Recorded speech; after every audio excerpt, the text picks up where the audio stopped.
I've got a very difficult task, and I've got to step through it pretty quickly. I've got to describe for you one of the most remarkable men it's ever been my pleasure and my honor to know, and that's Joe Sestak. My relationship with him dates back to my senior year in high school. I'm on senior of honor. Joe was at O'Hara then, and I remember one of my, no, not already at O'Hara. In any case, one of our classmates knew I was going to the Naval Academy and said, hey, there's this other guy who's going down there. His name's Joe Sestak, and here's what he is. He's an all-league athlete. He's #1 in their class.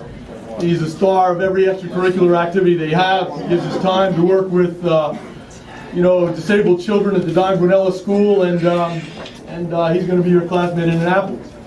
I immediately thought they made a mistake in picking me because he's just that much better. And he proved that, for many years thereafter. At the academy, he graduated second in our class. And he was only second because he took the occasional Sunday off to watch the Eagles while the other guys were struggling. He was a leader down there as well. And I've said it to every one of our interns and everybody who's worked in our office understands, if you can't lead at the peer level, you can't lead. And amongst that peer group, and there were some spectacular young men down there at the Naval Academy, Joe Sestak stood out. And he was one of our finest leaders. And then, after graduation, he proved another leadership sort of primer. He led by example. He didn't compete for scholarships that he could have, being as bright as he was. He went right to our fleet. And it was 1974, and I need you to come back with me to 1974 and what the country was going through then and what the military was going through then. And rather than compete for a scholarship, Joe Sestak went to sea, and he went to sea in one of the most difficult jobs he could find as a damage control assistant on a ship of the line. And he did it because his father did it. His father graduated from the Naval Academy in 1942, class of 43, but he was part of that generation that they turned out early. Got them out early so that they could get in and help win the war. Joe never forgot that. He's never forgotten the lessons his father taught him. And so he went to sea, and he worked very, very hard. He always has worked hard.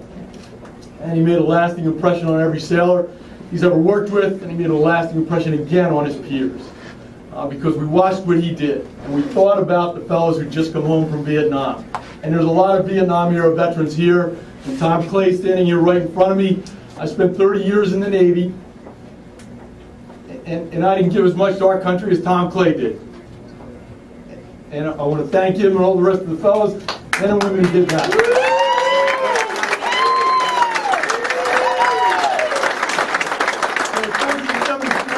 The fleet's got issues. It's got issues because of budget problems, and it's got issues because it was worked hard and was put away wet. And it's got issues because if you look at the economic history of this country, we're in a serious recession now, and the two most serious recessions preceding this were 1969 and 1975.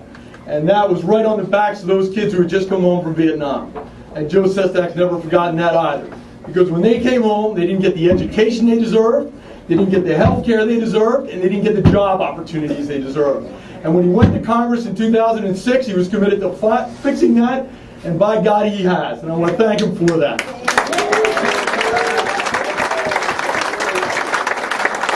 I think Folsom Joe hasn't forgotten this neighborhood. He hasn't forgotten this community. My father left school after the 8th grade. His father died when he was 9 years old, and he was struggling to find any kind of employment anywhere he could find it. And eventually he found a job, and somebody taught him how to be an electrician, and he was able to make, through a union job, he was able to make enough money so that his family could live, and that all 5 of his children could go on to college, higher education. And he had health care, and his kids had an education, and all he had was a modest pension that helped him keep and own his own house. And Joe Sestak hasn't forgotten, we owe that to every generation of Americans.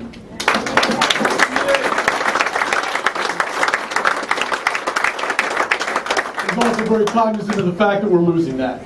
He's very cognizant that our middle class is evaporating and our working class is under extraordinary stress. And we see it every day in our district office. And I'm proud to say that I operate the district office here in Media, and that group has been at work 7 days a week, 12 hours a day, for nearly 33 months now. And we don't do it because, well, thank you.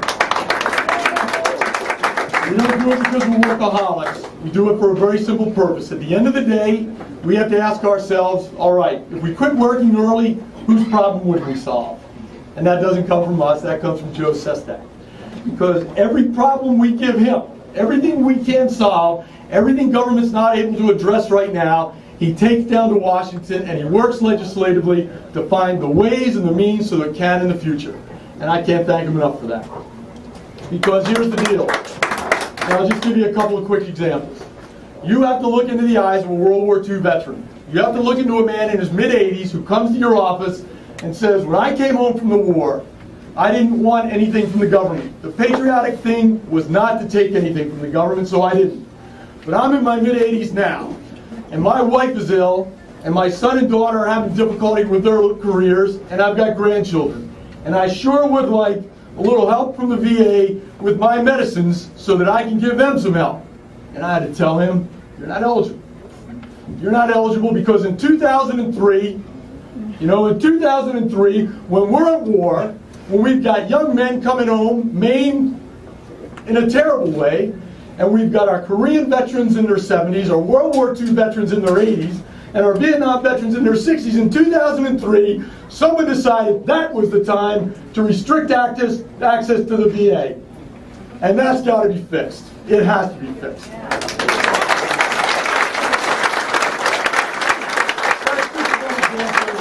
I've got to get going, but before I do, I just have to say that it gives me the greatest pleasure, it gives me the greatest honor to introduce a man of uncompromised ability, intelligence, energy, and honor. May I please introduce to you the next senator from the state of Pennsylvania, Joe Sestak.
Good morning.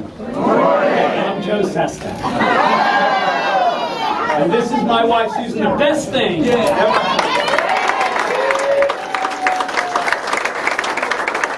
of you might not know this, but I proposed to her 2 days after I met her. And she said yes 8 years later. I just wanted you to know that I can work very hard for one single yes vote. And that's what I intend to do in this upcoming campaign, and work hard for every vote. As today, I declare my candidacy for the U.S. seat in the Senate from Pennsylvania.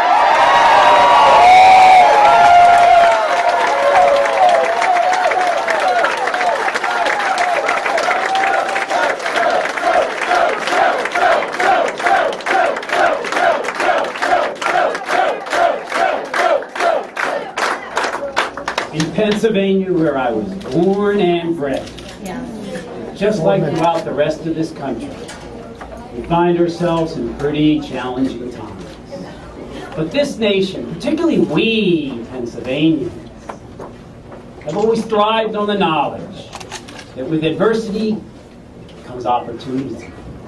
And there is an opportunity if we act now. The vision and resolve to root out those problems that are so endemic in our financial and our tax system, where it seems just the more well-to-do benefit, but at the same time seed in those very strategic investments in education and in healthcare so that our children can compete on a global scale again.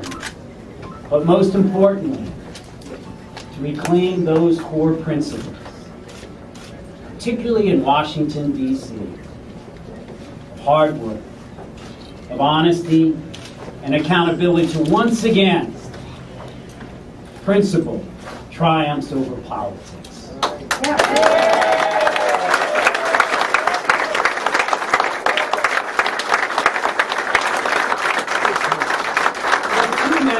Too many powerful positions seem to have forgotten or not remember is that the great American dream is not about their getting ahead or their job. It is about doing well and creating a world that's better for the next generation so that they are inspired to do the same. That pact between one generation giving a world to the next generation that's better than its inherited has for the very first time in America's history been broken. And to restore that broken dream, that broken promise of that American dream, to where the next generation here in Pennsylvania will do better than their parents, given the opportunity to do so with their God-given talents, is the reason that I am running for the U.S. Senate seat in Pennsylvania.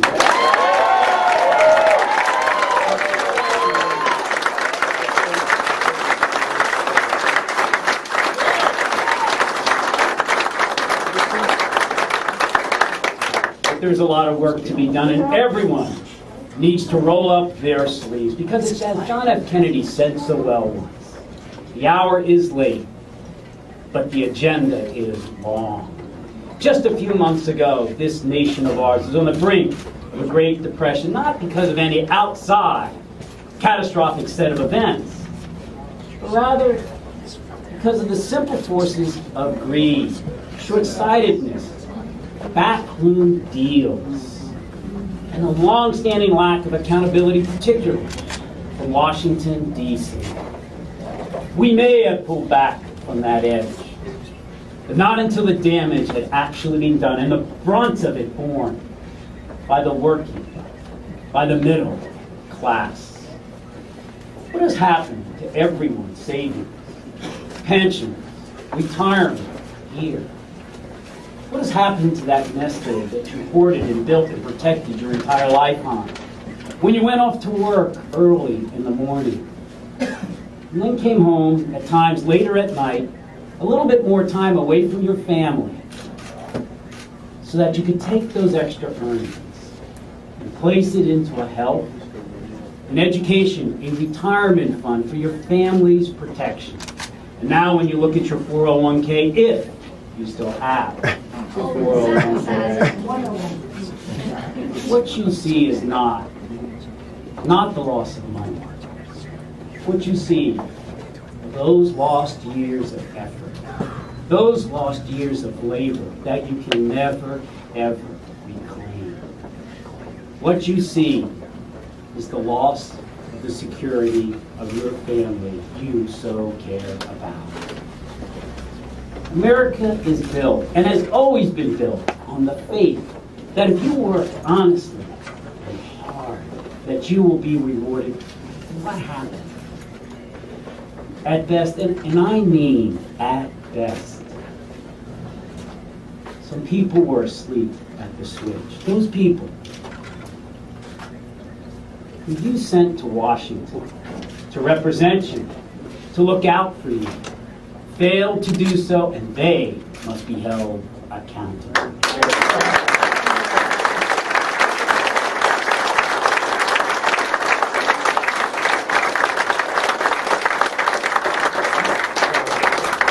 About 2.5 years, this congressional district voted for change in that accountability. And I thank you for electing me. And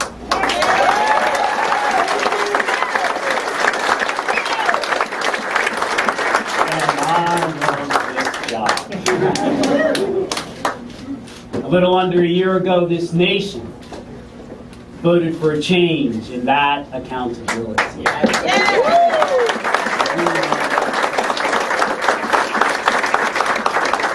And in this next election, we Pennsylvanians will vote for a change in accountability to continue that new direction.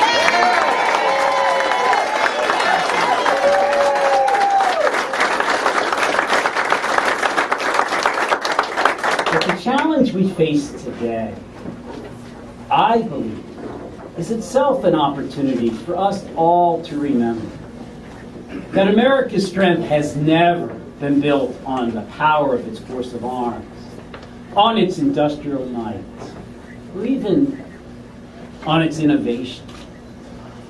Those are simply the fruits of our conviction that everyone will get a fair shot, that everyone can and should live up to their full potential, and that honest hard work will be both respected and rewarded. Those were values I learned just up the street. Growing up with 6 siblings who were my sisters and 1 sibling who was my brother. Just up that street, we all went to Cardinal O'Hara High School. Sorry, Bill. Those Bonner boys. My mom, she taught math. And my father, an immigrant from Czechoslovakia, he came over, he went to the U.S. Naval Academy. He fought in World War II. He rose to be a Navy captain, and there's no man that I have ever met that I more respect than him.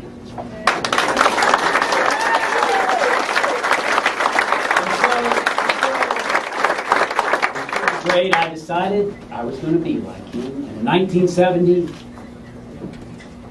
I went off to the Navy as the Vietnam War was occurring around us. And I relearned, actually I just reinforced those wonderful values my family had taught me. Public service does mean something. Honesty means something. Integrity, conviction, and principle above all. What you stand for, honestly. Thanks, Mom.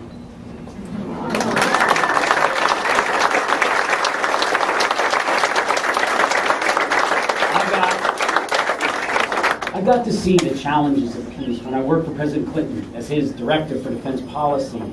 And I got to lead men and women into harm's way. In the fury of a war, my pilots of my aircraft carrier battle group did the retaliatory strikes over Afghanistan. And then I came here, back home, and I retired. And we tried to instill those same values in how we did public service. Call us on a Sunday afternoon. That constituency office that Bill oversees is open 7 days a week to help because we are hurting. Go down to Washington, D.C., and you will find that they moved the first money in over 12 years into autism. Because I know so many families that had an autistic child, which is an epidemic in America.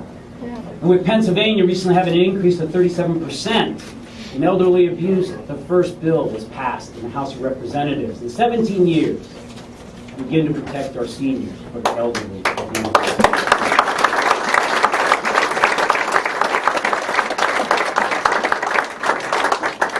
But in my 31 years in the Navy, what I was most taken by that experience, and what I so much want to apply over the next 6 to 7 years, as we try to do here, is I watched a military that invested in its people, that gave them an equal chance and the tools to succeed. Take me, for example. I had the privilege of going to the United States Naval Academy, and then a couple of years later, after time at sea, to Harvard University. And it also invests not only in an excellent educational program, but what a wonderful healthcare program. So that when our 4-year-old daughter Alex was struck with brain cancer, the military's wonderful health care plan reached out and gave her the best treatment possible so that she would live. And that's the reason I got into politics, to pay back.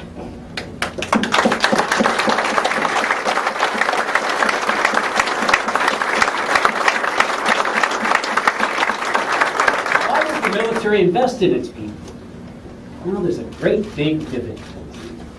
You have a very productive, efficient, much more effective fighting force. And that's what we have to do for our workforce. From everything, education to healthcare, to our financial tax system should be geared and focused upon the working, the middle class family, the engine of our economy, and not focused upon those who merely profit from that economy.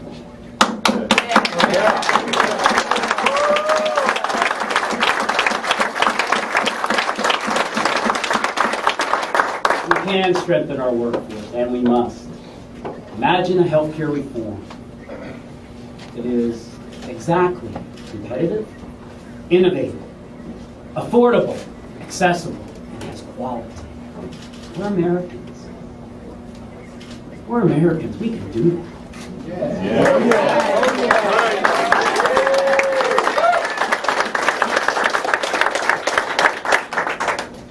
Let's put college back in reach of our kids. Tuition is skyrocketing.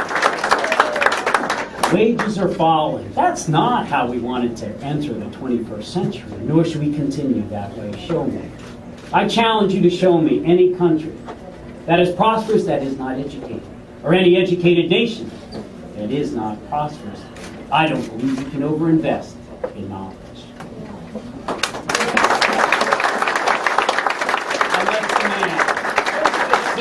Demand some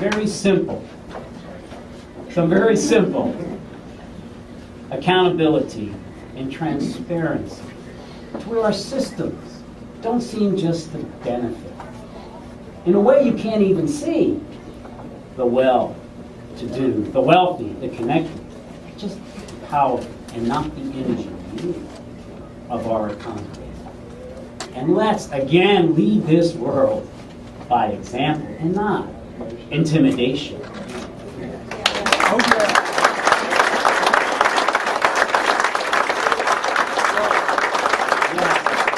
have our brave men and women redeployed safely from Iraq. And let's put the proper focus on the Al-Qaeda that struck us, that unfortunately now has a safe haven in Pakistan.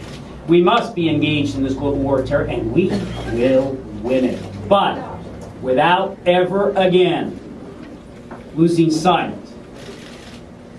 of the values of those ideals, and never again compromise those ideals that so many of you fought for in the military.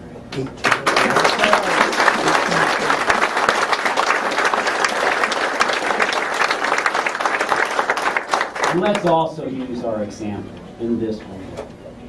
So families with their children are not growing up in a polluted world. And let's capture those jobs in this new green economy that is starting to burgeon around this world. Let's find our companies with the right tax incentives, that they invest in jobs for us, Pennsylvanians, and our children in the future. These problems, when I am your senator, are not going to just disappear overnight. I can't promise you that. But I can promise you that you will have, working for you, the hardest working senator. That you will have the most honest of senators.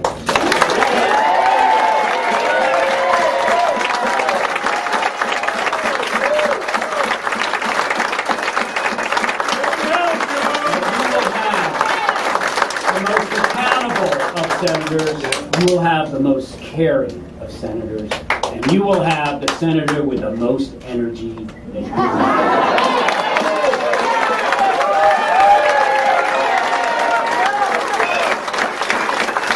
I ask you to join us so that I can work for you as your senator with the most, and I mean the most, accountable leadership possible. Thank you.